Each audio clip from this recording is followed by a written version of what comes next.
Natividad is the easternmost town in the 6th district of Pangasinan.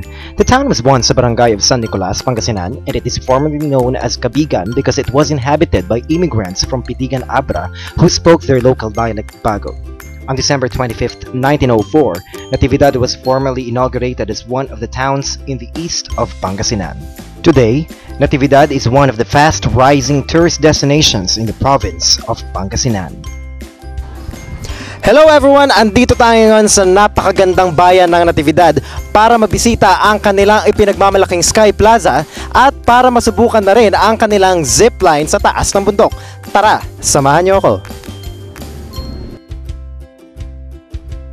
Located at the top of Carabillo Mountain, Bachelor West, Natividad, Pangasinan lies the 120-meter Sky Plaza.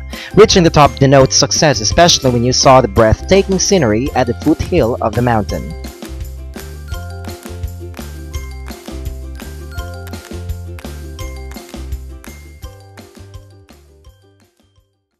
Ang may pagmamalaki po ng Natividad, kasi karaniwan po dito sa bayan natin o kaya sa other towns, yung mga plaza nila nasa ano lang siya, nasa patag lang.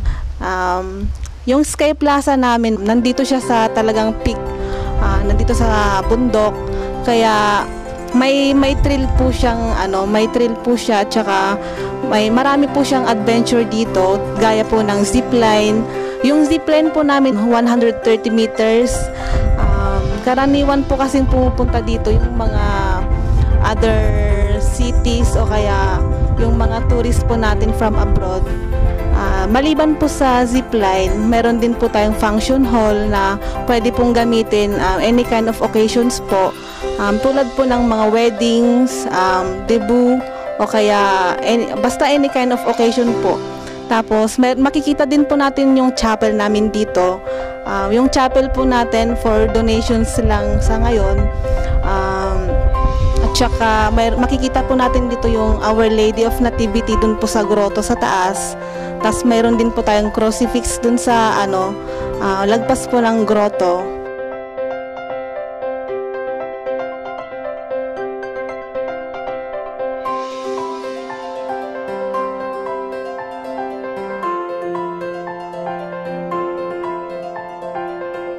Tsaka maliban po sa Sky Plaza namin dito, makikita po natin yung Maranong Falls, the waterfalls of Natividad, at tsaka yung Burayok Falls po.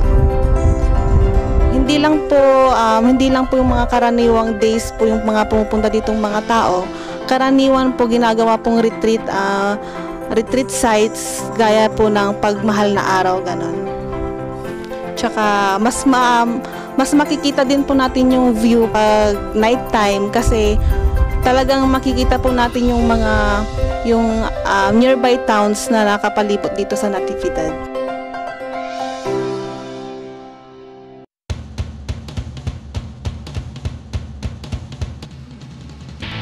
Super mura lang talaga ang pagpunta dito dahil sa 15 pesos mo, may pamasahe ka na sa tricycle paakyat ng Sky Plaza, and take note, wala pang entrance fee na babayaran.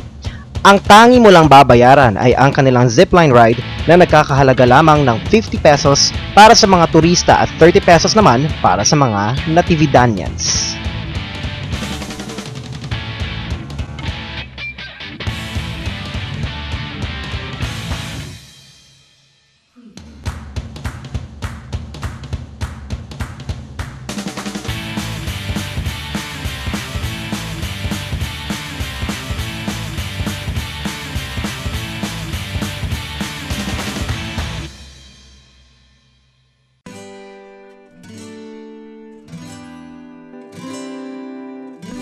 Worth it talaga ang pagpunta sa Sky Plaza ng Natividad dahil pagkatapos mong mag-zipline, pwede kang mag-basketball dahil meron din silang half basketball court na libre din sa lahat.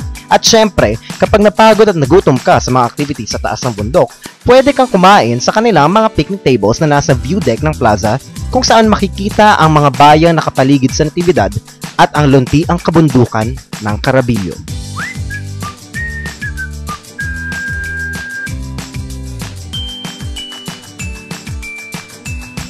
Hindi kompleto ang pagpunta mo ng Natividad kung hindi mo mapupuntahan ang pinakamalaking waterfalls ng bayan na matatagpuan mismo sa paanan ng Carabillo Mountain.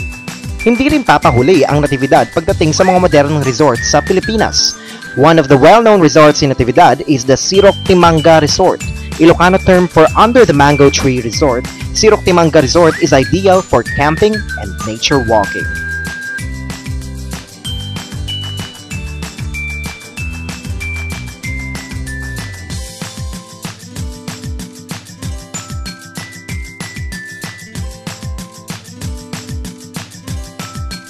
Ang nasabing resort ay pagmamay-ari ng LGU ng Natividad sa pamumuno ni Mayor Rodrigo Rafael na matatagpuan sa 10 hektaryang mango plantation sa Barangay Bachelor East.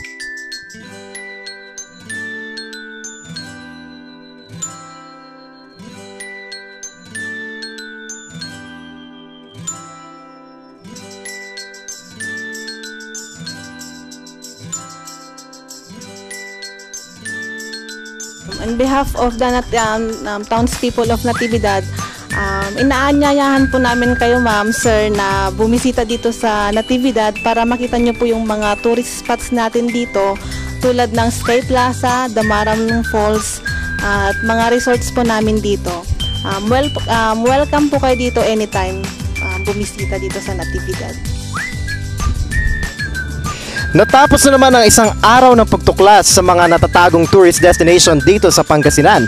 Samahan niyo akong muli sa aking paglalakbay dito lang sa travel.com.